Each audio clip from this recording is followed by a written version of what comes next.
Je te laisserai des mots en dessous de ta porte, en dessous de la mur qui chante, tout près de la place où tes pieds passent, cachés dans les trous dans ton divan. Et quand tu es seul, abandonné, embrasse-moi. Quand tu voudras, embrasse-moi. Assalamualaikum warahmatullahi wabarakatuh. Baik, di sini kita dari kelompok 9 akan menjelaskan sedikit materi mengenai sejarah pendidikan Indonesia awal kemerdekaan 1945 sampai 1950. Ke poin pertama ada latar belakang. Setelah proklamasi kemerdekaan Indonesia pada 17 Agustus 1945, bangsa Indonesia menghadapi masa yang sangat sulit. Perjuangan belum selesai, meskipun sudah lepas dari penjajahan. Kita harus segera membentuk sistem pemerintahan dan juga membangun kembali berbagai sektor penting. Salah satunya adalah pendidikan.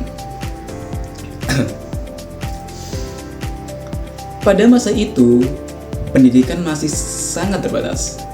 Banyak anak Indonesia yang belum bisa bersekolah karena keterbatasan fasilitas, guru, bahkan keamanan. Namun, para pemimpin bangsa sadar bahwa pendidikan adalah kunci kemajuan bangsa, sehingga mulai disusun sistem pendidikan yang berlandaskan semangat kemerdekaan, bukan lagi warisan penjajah. Tujuan pendidikan pada masa awal kemerdekaan bukan sekedar mencetak orang pintar, tetapi juga membentuk manusia Indonesia. Yang pertama, ada sosial dan peduli terhadap sesama. Yang kedua, ada demokratis dan terbuka terhadap perbedaan. Yang ketiga, ada bertanggung jawab terhadap bangsanya. Dan yang terakhir, ada serta memiliki semangat patriotisme yang tinggi. Inilah awal dari pendidikan nasional Indonesia yang merdeka dan berdaulat.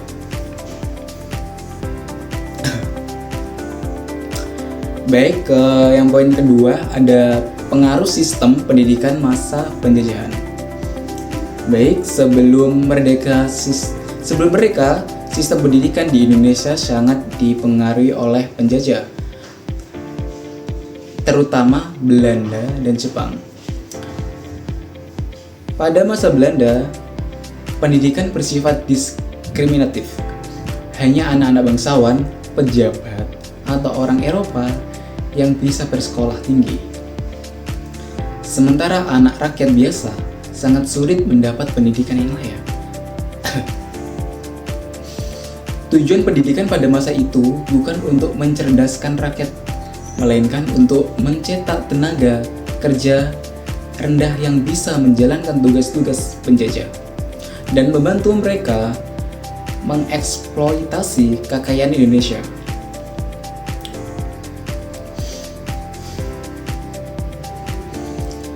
Ketika Jepang datang dan menjajah Indonesia, mereka membuat perubahan.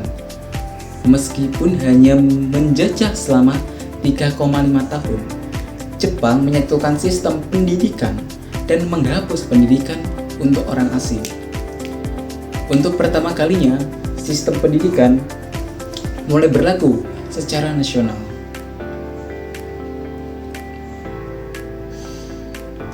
Meskipun motivasi Jepang bukan murni demi Indonesia, namun sistem ini memberi dampak positif karena menjadi dasar bagi Indonesia untuk mengembangkan sistem pendidikan nasional setelah kemerdekaan. Dan poin yang ketiga, landasan filosofis dan konstitusional pendidikan setelah Indonesia merdeka. Pendidikan harus memiliki arah dan dasar yang jelas.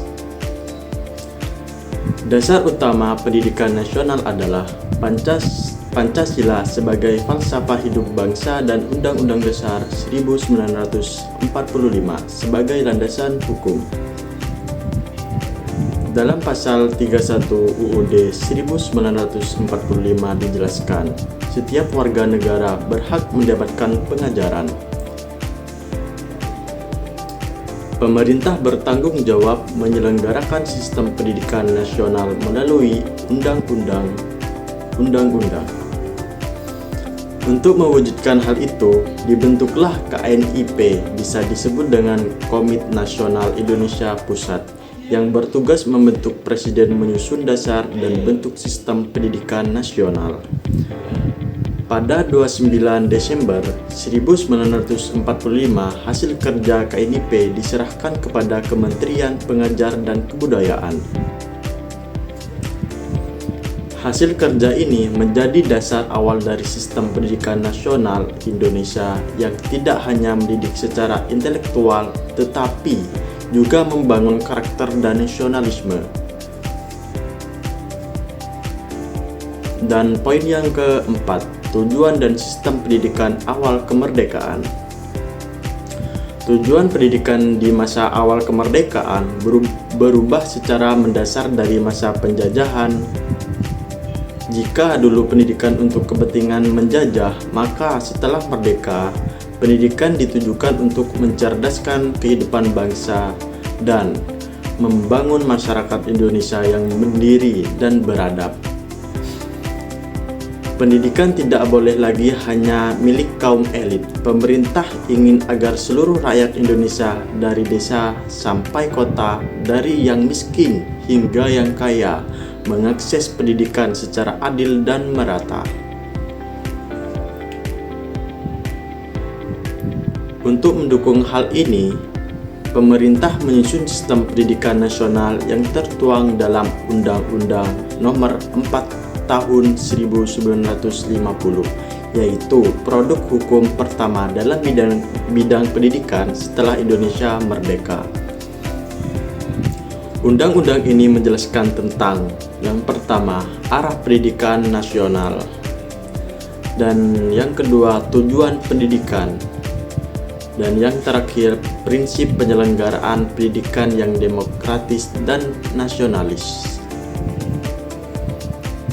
Dan yang kelima, struktur sistem persekolahan 1945 sampai 1950. Pemerintah menyusun sistem persekolahan dengan jenjang yang terstruktur agar semua rakyat bisa mengikuti pendidikan secara bertahap. Strukturnya adalah sebagai berikut. Pendidikan dasar disebut sekolah rakyat setara dengan SD sekarang. Pendidikan menengah terdiri dari 3 jenis, yaitu pendidikan umum dan pendidikan kejuruan, dan yang terakhir pendidikan keguruan. Pendidikan tinggi mencakup perguruan tinggi seperti universitas dan sekolah tinggi dan akademi. Sistem ini adalah cikal bakal sistem pendidikan formal di Indonesia seperti kita kenal sekarang. pendidikan masyarakat dan konsep pancamarga. Untuk menjangkau masyarakat yang tidak bisa masuk sekolah formal, dibentuklah Bagian Pendidikan Masyarakat pada 1 Januari 1946. Tujuan utamanya adalah memberantas buta huruf. Yang kedua, mendidik rakyat melalui kegiatan non-formal. Yang ketiga, membangun masyarakat adil dan makmur berdasarkan Pancasila.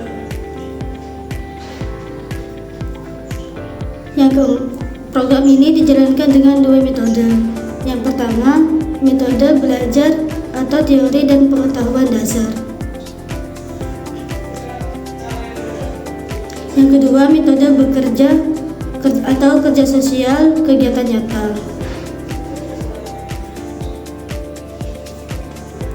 Lalu, lahirlah program Pancamarga, yaitu 5 jalan membangun pendidikan masyarakat. Yang pertama, pendidikan dasar masyarakat, yaitu belajar membaca dan menulis. Yang kedua, pendidikan kader masyarakat, yaitu melatih pemimpin desa.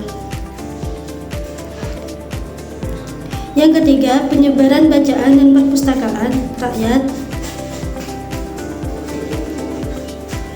Yang keempat, pendidikan kewanitaan atau untuk meningkatkan peran perempuan. Yang kelima, pendidikan taruna karya atau untuk membina para pemuda.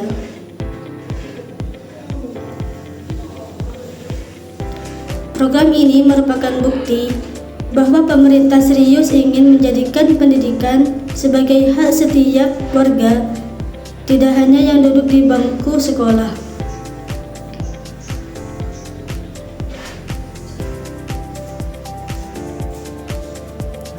7. Kurikulum pertama, Rencana Pelajaran 1947, yaitu Leerplan. Kurikulum pertama Indonesia disebut Rencana Pelajaran 1947 atau dalam bahasa Belanda disebut Leerplan. Kurikulum ini sangat sederhana, hanya memuat daftar mata pelajaran. Yang kedua, jumlah jam pelajaran. Yang ketiga, garis besar materi. Yang terakhir, tapi yang menarik adalah fokusnya bukan pada hafalan atau kecerdasan intelektual, melainkan pada pendidikan watak, kesadaran bernegara, kegiatan sehari-hari, dan kesenian serta jasmani. Contoh pelajaran seperti menyanyi lagu kebangsaan, diskusi tentang kehidupan desa, olahraga dan seni lukis. Hal ini menunjukkan bahwa sejak awal pendidikan Indonesia sudah diarahkan untuk membangun karakter, semangat kebangsaan, dan cinta tanah air.